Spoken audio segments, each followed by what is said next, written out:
A very good evening to you all. Thank you for joining us at late hour. As you are aware, we've just concluded the second Voice of Global South Summit held in virtual mode. We have with us Shri Vinay Quatra, Foreign Secretary, sir, to give us a sense of what the deliberations were and how we look at this event. Also joining us on the diet, Shri P. Kumaran, OSD, ER and DP in the Ministry of External Affairs, as well as Shri Raghuram, Joint Secretary, Policy Planning and Research in the Ministry. So without further adu, I will hand over the floor to you, sir, for your remarks. Thank you very much, Arindam, Kumaran, Raghu, JSPPNR, and friends from the media. Thank you very much, and coming at this late hour, really, in the evening, that too on Friday, for this briefing on the just concluded second Voice of Global South Summit. In fact, I'm just coming back from the concluding session to share with you as to what happened at this day-long summit today. You would recall the first summit, the first Voice of Global South Summit, was held earlier this year in January 2023.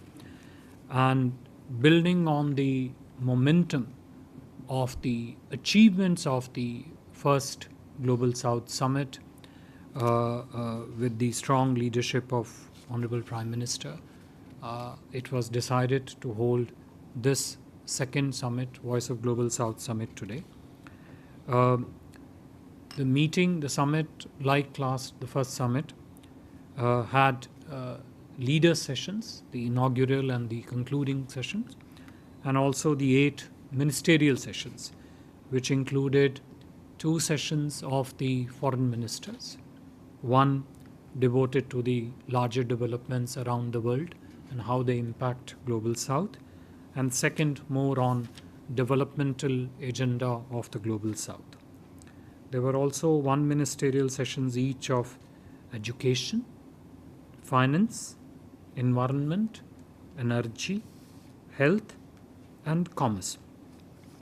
I would later be happy to share with you priority of each of these ministerial sessions so that you get a sense of what was the nature of deliberations in the room for each of the ministerial sessions. Should you be interested in greater details on the specifics of individual minister session, I would be very happy to share them also with you. In terms of the theme, the overarching theme of the second summit today was Together for Everyone's Growth with Everyone's Trust, which echoes essentially India's philosophy of Vasudhaiva Kutumbakam and is an extension of Honorable Prime Minister's vision of Sabka Saath, Sabka Vikas, Sabka Vishwas, also using it as the guiding principle for the progress of our cooperation within the framework of Global South. Some specifics to share, and you would have witnessed that through the live telecast of the inaugural session in the morning. The Prime Minister also inaugurated the Global South Center of Excellence, which will be called Dakshin, that stands for Development and Knowledge Sharing Initiative. You would recall this was one of the decisions that the Honorable Prime Minister had announced at the concluding session of the first summit. We have been working on its implementation for last several months, and Prime Minister inaugurated that session earlier today. The Global South Center of Excellence will work as a think tank, will also work as a repository of knowledge and development initiatives in order to interface with the Global South and seek out ways for forging stronger collaboration with its counterparts in the Global South countries, essentially ensuring that how our capacities and other capacities of Global South can be exchanged among the countries of the Global South. Besides that, Prime Minister also spoke about implementation of 4 other key decisions which he had announced at the first summit. One was cooperation with the Global South through the Arogya Maitri initiative, under which we have already commenced several initiatives of cooperation in the health field with the countries of the Global South. Similarly, under the platform of Global South Science and Technology Initiative, which was again announced at the last summit, cooperation has advanced between India and other countries of the Global South. The Global South Scholarship Program has actually grown extensively since the announcement of this decision in the first summit. Of course, it captures some of the existing programs of Government of India, but it has also expanded in a targeted way, looking at how to use this particular capacity for development cooperation with the countries of the Global South. And Global South Young Diplomats Forum. This is again something which has already taken off in a very strong way, and we hope to grow and progress it on it further. If I was to share with you briefly 3 things. One, to share with you broadly the sense of priorities of each ministerial session. 2, based on those thematic drive of individual sessions, what was seen as the shared priorities of the Global South based on the discussions and deliberations today. And then broad sentiment in the room across the ministerial sessions, and particularly during the leader session, both the inaugural round and also the concluding session. In terms of thematic focus of each of the ministerial sessions, I would say, for education ministers session, the focus was on making human resources future ready. For the finance ministers session, the focus was on financing people-centric development finance. For the environment ministers, the focus was on sustainable solutions for climate resilience and climate finance. Foreign ministers, as I mentioned, there were 2 sessions of the foreign ministers, and focus combining and converging the 2 sessions here was on Global South and One Development thematically. Energy ministers, they focused on affordable and inclusive energy transition for the Global South. The health ministers, they aimed at in forging stronger cooperations in looking for solutions from the Global South for One Health. And commerce ministers, Global South and resilient supply chains was the focus area for the commerce ministers session earlier today, and leaders session, as I already spoke to you about. Based on these thematic sessions, the shared priorities, if I was to just very briefly list out for your information, would be priority number 1, and you would have heard this in some detail in the concluding session when Prime Minister spoke about them. 1, about one future. The essential focus being that Global South will shape its future based on cooperation, of course, with the rest of the world, but also more strongly among the Global South countries, based on what I mentioned, the Prime Minister's philosophy of Sabka Saath, Sabka Vikas, Sabka Vishwas. Also, another point of emphasis here was reduction in the East-West dichotomy in terms of especially the development agenda.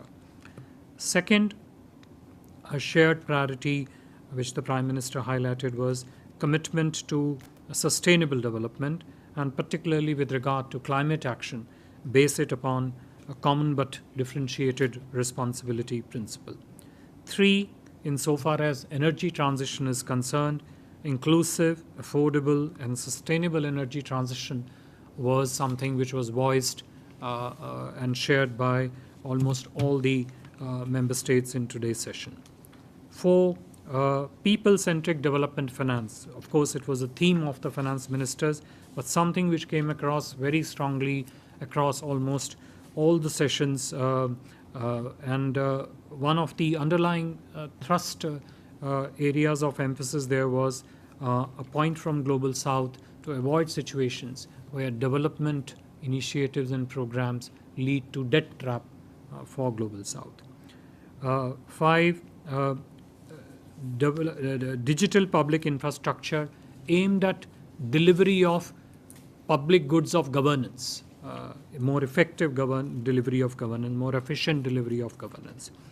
6.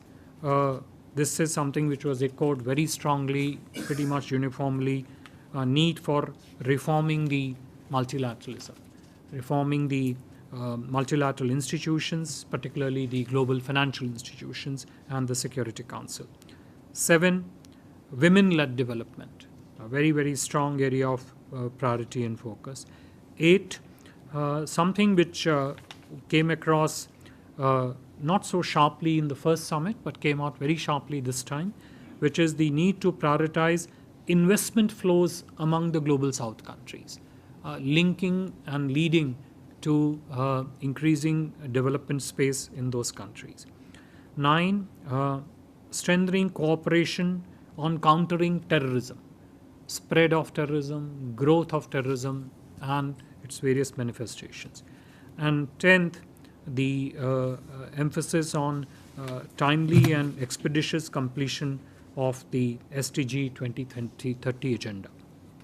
These were a kind of, I would say, collective sense of shared priorities that came out of the discussions.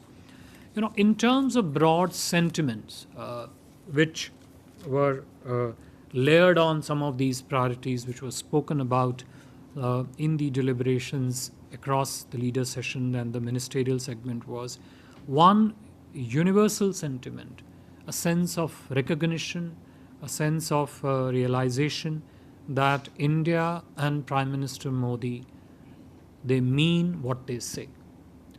This came out in two very specific and express ways. One was everybody spoke about India's and Prime Minister Modi's leadership in getting African Union to be a permanent member of the G20, but also equally importantly in ensuring that the priorities and the interest of the Global South, the way they were voiced at the first summit, were not only just tabled for discussions at the G20 meetings and the summit, but they were also factored in the New Delhi Declaration. New Delhi Declaration, actually, as a matter of fact, if you see, more than 50% of it focuses on items of priority to the Global South. So there was a widespread recognition of this, that India and Prime Minister Modi's leadership has ensured this, and this is essentially, walking the talk, as External Affairs Minister spoke earlier today. For us, Prime Minister was very clear in articulating that India's G20 was anchored in the priorities of the Global South, and that our success of our G20, we see it as a success of Global South. And this is something which, in a way, we found in a way today's summit, Global South kind of owned up in a way to the success of the G20 as one of their own, essentially through this.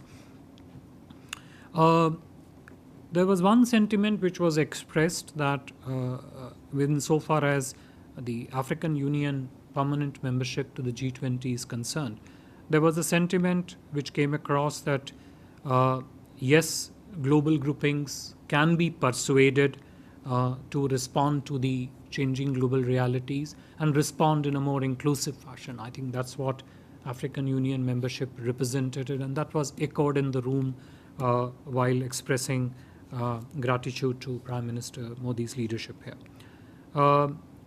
There was a thought which also was very widely shared across different sessions, which was that the challenges that confront the Global South across the development space, across the political space, it is important that Global South should look for Global South answers to the challenges that confront them, but do it through cooperation, consultation, and coordination, not through confrontation.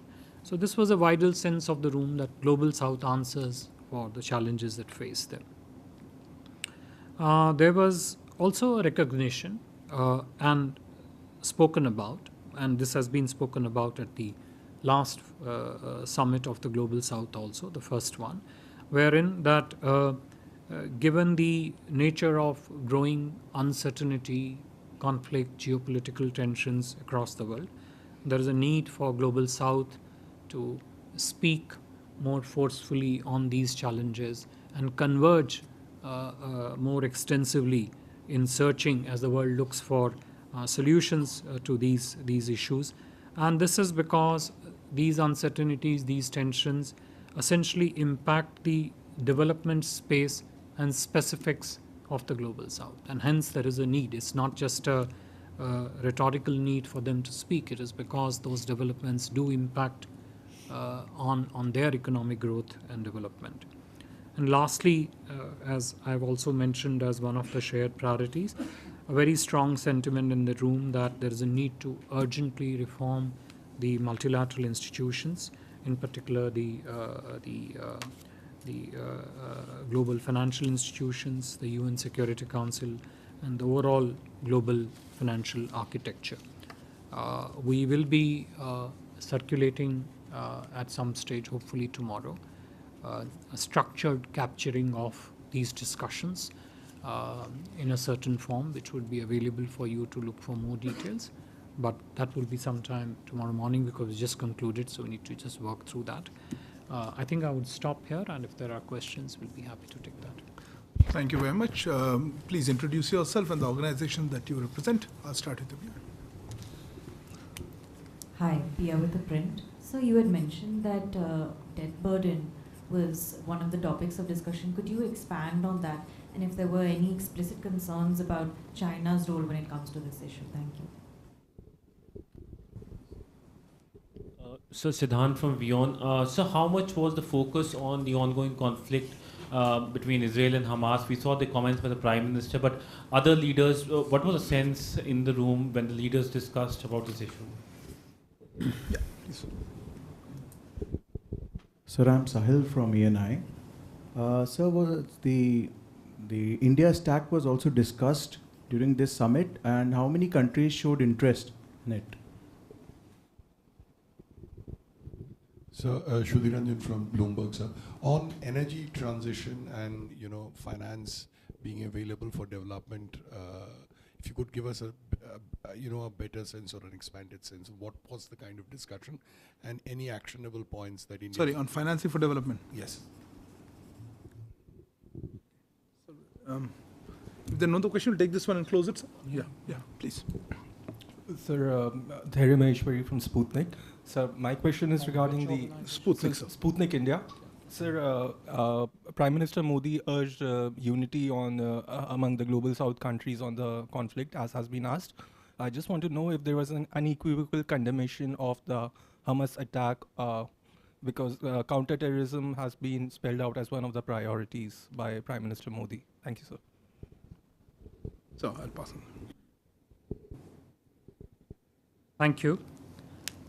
With regard to the debt burden, this came across very strongly in multiple sessions, because financing is a kind of need which stretches across different areas of development, cooperation, and economic growth of a country. It also is very structural to some of the challenges that are being faced by many of the Global South countries. So, for example, it came in the leader sessions, in both the leader sessions. Some of them spoke about it. It definitely came up in the finance section, in the finance minister session. It came up in the external affairs minister session that deals with the development priorities. And the thrust of most interventions was that, look, we are facing this very strong headwinds of economic challenges because of global uncertainties. Be that as it may, alongside, we also have very clear and strong developmental priorities across various sectors. And we have the strong challenge of climate crisis, in fact, and this came across very strongly. And everybody's intervention essentially spoke of the need that when they access this financing for their development projects, for climate crisis, or for energy transition for that matter, it should be in a manner and of a kind which does not impose debt burden on the structural parameters of the economy. It should be more sustainable. Because why should be sustainable? So that the development path that the country is pursuing is also sustainable. Development financing which causes indebtedness of a country and puts that burden on the economy will obviously make the most part of economic ecosystem unsustainable going forward. So that was the central thrust of the countries. No, I think individual countries were not really referred to because it was more of a conceptual thing. But everybody knows what kind of credit causes debt, what kind of credit is sustainable. I think underlying recognition is there. But as I said, the focus was more on that. How do I make my development sustainable? And for that sustainability, avoidance of debt burden is actually quite critical. With regard to Israel, Hamas, yes, there was a fair number of leaders spoke about their concern relating to the ongoing conflict in Gaza. And if I can just capture the query that came from Sputnik also on this. Each leader spoke about their own perspective on how they look at the current situation there. So many leaders, almost all leaders, spoke about the challenge of terrorism, which comes from there. The need to provide humanitarian assistance there. Horror at the civilian casualties because of the conflict. These three were kind of threads which were sort of common to almost all interventions. So it was discussed. The leaders expressed strong concern at the deteriorating security situation, which has very clear implications of all kinds in many of the countries. Prime Minister himself, you heard him, he spoke about the challenge there. So yes, there was a discussion on this to that extent. In so far as India stack is concerned, the India stack issue or its relevance for the development of Global South, again, this is something which permeated almost, I would say, all segments of the second Voice of Global South Summit, the leaders' sessions and each of the ministerial sessions. And I think the underlying driver for that is that the development public infrastructure, the digital stack of India, has interface with pretty much all segments of economy. So if you are looking at digitizing health initiatives that lead to better pandemic preparedness, delivery of vaccines, mapping of vulnerable populations for communicable or non-communicable diseases, then that is important. If you are looking at financing space, then the transparency in the development financing, the removal of transparency leading to removal of corruption in the financing space, it was discussed there. Payment initiatives, which brings about strong efficiencies in the delivery of governance. It costs less to the government and to the user to use digital payment modality. So each of these elements were discussed at some length in each of the ministerial session. And the objective essentially was that from our perspective, from Prime Minister's perspective, that look, this is something which is a capacity that India has built as per its initiatives, and India would be very happy to share it with the countries of the Global South, again in a manner that is sustainable and non-debt causing, really.